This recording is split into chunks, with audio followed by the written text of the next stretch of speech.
Hello students, चलिए start करते हैं। एक्सरसाइज 1.2 का क्वेश्चन नंबर 7 देखते हैं क्या है। In each of the following cases state whether the function is 1 onto और बाइजेक्टिव। Justify your answer.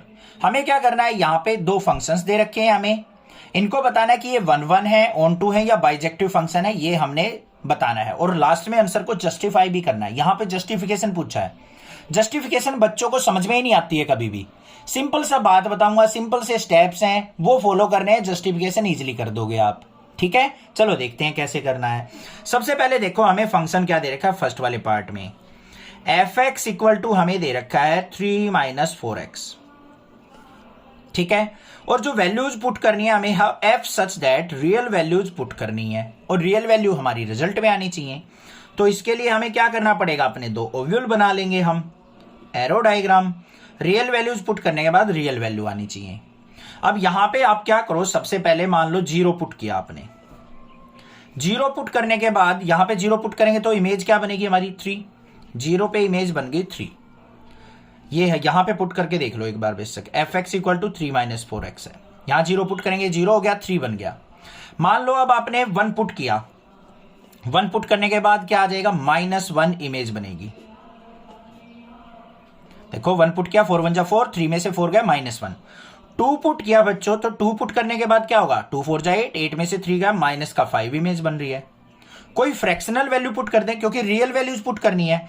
मान लो हमने यहां पे 1/2 पुट कर दी, तो क्या हो जाएगा 3 - 4 × 1/2, 2 × 2 = 4, 3 में से 2 गया, तो 1/2 पुट करने के बाद इमेज जो आ रही है मेरी क्या आ गई, 3 में से 2 गया, 1 आ गई। ऐसे क्या देखेंगे हम, यूनिक वैल्यू पे यूनिक इमेज हमारी मिलती जा रही है, मिल रही है हमें। तो यहां पे क्या लिखेंगे, फॉर एवरी यूनिक डोमेन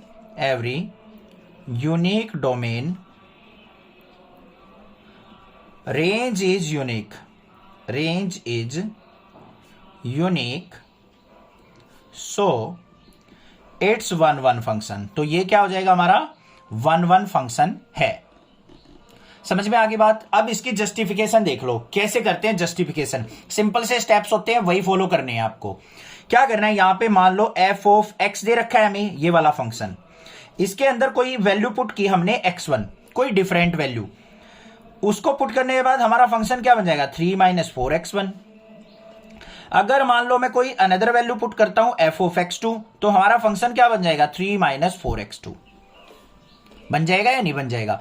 अब 1 चेक करने के लिए हमें जस्टिफिकेशन क्या होती है बच्चों, अगर मैं इफ, ध्यान से देखना मैं क्या कर रहा हूं, इफ एफ ऑफ x1 को मुझे एफ ऑफ x2 के इक्वल प्रूव करना है।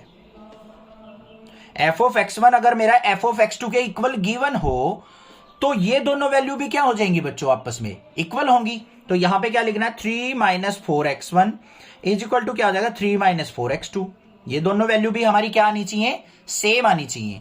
तो यहां पे क्या आ रहा है हमारा, ये 3 है, राइट साइड जाएगा, 3 से 3 कट जाएगा, माइनस से माइनस का 4x1 माइनस का 4x2, माइनस के 4 से -4 हट गया, तो x1 इज इक्वल टू क्या आ गया हमारा, x2। मतलब x1 और x2 जो वैल्यू आपने पुट की थी ना, वो हमारी इक्वल वैल्यू ही होनी चाहिए। मतलब 1 पुट करोगे तो यहां पे भी 1 ही पुट करना पड़ेगा आपको। ऐसा नहीं है कि आप 2 डिफरेंट वैल्यू पुट करके सेम इन दोनों को इक्वल कर सकते हो, कभी नहीं कर सकते। बस ये जस्टिफिकेशन होती है, कंफ्यूज करने वाली है, आपको समझ में नहीं आ रहा होगा कि सर क्या क्या है ये। देखो ध्यान से सुनो, हमें क्या करना होता है 1 फंक्शन की जस्टिफिकेशन में। अगर मान लो हमारे पास 2 फंक्शन है, ये फंक्शन दे रखा है एफ एक्स, इस पे कोई एक यूनिक वैल्यू पुट की, हमें एक यूनिक वैल्यू मिल गई हमें रिजल्ट में। फिर हमने कोई अनदर वैल्यू पुट की, तो हमें एक अनदर वैल्यू मिल गई। हमें क्या करना है, ये अगर हमारे पास दोनों सेम हो, fx1 इक्वल टू fx2, तो हमारा x1 इक्वल टू x2 होना चाहिए। तो हमने क्या किया, इन दोनों को इक्वल पुट कर दिया। इन दोनों को इक्वल पुट करने के बाद इनके रिजल्ट भी इक्वल होने चाहिए। रिजल्ट से हमारा क्या आ गया, x1 इक्वल टू x2। ये होती है जस्टिफिकेशन, बस सिंपल है। समझ में आ गई 1 की जस्टिफिकेशन, कोई दिक्कत नहीं है। अब हमें इसको क्या करना है, ऑन टू भी चेक करना है। ऑन टू के लिए हमें क्या करना पड़ेगा, ध्यान से देखो, यहां पे जो है ऑन टू में कोर डोमेन क्या है हमारी। कोर डोमेन में अगर ध्यान दोगे ना बच्चों आप, तो हमारे पास यहां पे जितनी भी वैल्यू आएंगी, ये सारी क्या आएंगी, रियल वैल्यूज आएंगी। क्या आएंगी, रियल वैल्यूज। कुछ भी पुट करते जाओ, कुछ ना कुछ आपको मिलता जाएगा, फ्रैक्शनल वैल्यू भी मिलेंगे। मान लो यहां पे आपने 1/3 पुट कर दिया, x की वैल्यू, यहां पे x की वैल्यू 1/3 पुट कर दी, तो 3 - 4/3 हो गया, तो ये क्या आ जाएगा 5/3 आ जाएगा, फ्रैक्शनल वैल्यू भी आ रही है। तो सारी रियल वैल्यूज हमारी कोडोमेन के अंदर प्रेजेंट होंगी, वो हम यहां से भी देख सकते हैं। और रेंज जो होगी, रेंज के अंदर भी हमें सारी वैल्यूज मिल जाएंगी, रियल वैल्यूज। ध्यान से देखना बेशक कुछ भी पुट करो, यहां पे आप नेगेटिव भी -1 भी मिल गया, 1 भी मिल गया।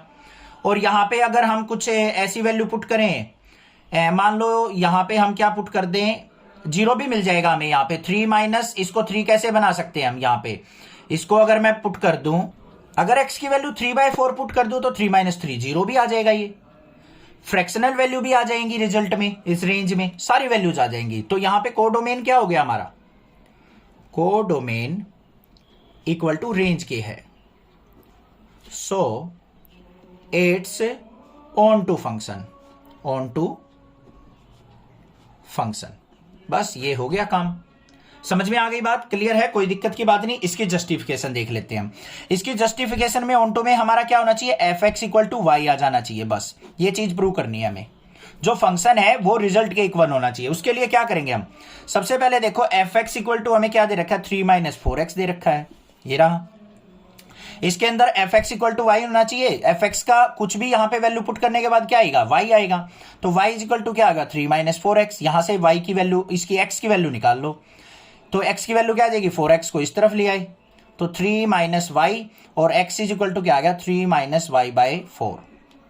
x की वैल्यू आ गई ना, इस x की वैल्यू बस इस फंक्शन में पुट कर दो, ये y आ जाना चाहिए, fx इक्वल टू y। देखते हैं यहाँ पे, तो fx equal to 3 - 4 into y, x की जगह ये क्या पुट कर दिया, 3 - y/4, 4 से 4 कट गया, तो fx इक्वल टू किसके आ गया, 3 माइनस अंदर जाएगा, माइनस का 3 माइनस माइनस प्लस का y, तो fx इक्वल टू y आ गया, तो हैंस प्रूव्ड। ये हो गई जस्टिफिकेशन। देखो क्या करना क्या था, fx इक्वल टू 3 - 4x दे रखा है हमें, तो यहां पे कोई भी fx का रिजल्ट जो आएगा y में आएगा। ये y तो होता है हमारा, x की वैल्यू पुट करेंगे y बन जाएगा, तो y इज इक्वल टू क्या हो गया, 3 - 4x। तो यहां पे 4x is equal to 3 - y, x की वैल्यू आ गई, ये x की वैल्यू इसमें पुट कर दो, तो fx इक्वल टू y होना चाहिए हमारा, ये आ तो गया fx इक्वल टू y। ये हो गई जस्टिफिकेशन। हो गया क्लियर। सेकेंड पार्ट देखते हैं। सेकेंड पार्ट में हमें क्या दे रखा है, F such that, real value put करनी है, रियल वैल्यू आनी चाहिए, और फंक्शन जो दे रखा है हमें वो दे रखा है बच्चों 1 + x²। इसके लिए हमें क्या करना पड़ेगा, अपना ओव्यूल बनाने पड़ेंगे, एरो डायग्राम। तो यहां पे मान लो अगर मैं 1 पुट करता हूं, रियल वैल्यू मान लो पहले 0 पुट की, 0 पे मुझे इमेज बन रही है 1, ठीक है। अगर मैं यहां पे 1 पुट करता हूं, 1 पुट करने के बाद 1 का स्क्वायर 1, 1 और 1 क्या आ गया 2। मान लो अब मैं -1 पुट करता हूं, -1 का स्क्वायर क्या हो गया, यहां पे देखो f of -1 is equal to 1 + -1 का स्क्वायर, -1 का स्क्वायर +1 हो गया, 1 और 1 2 आ गया, -1 पे भी इमेज 2 आ गई। मान लो मैंने यहां पे 2 पुट किया, 2 का स्क्वायर यहां पे क्या आ जाएगा मेरे पास, 5 आ जाएगा। -2 पुट करने के बाद भी इमेज मेरी 5 आएगी। यूनिक इमेज तो नहीं बन रही हमारी इकट्ठी, 1 पे भी 2 इमेज आ गई, -1 पे भी 2, तो यहां पे यूनिक इमेज नहीं है। तो यहां पे क्या लिखेंगे, फॉर एवरी यूनिक डोमेन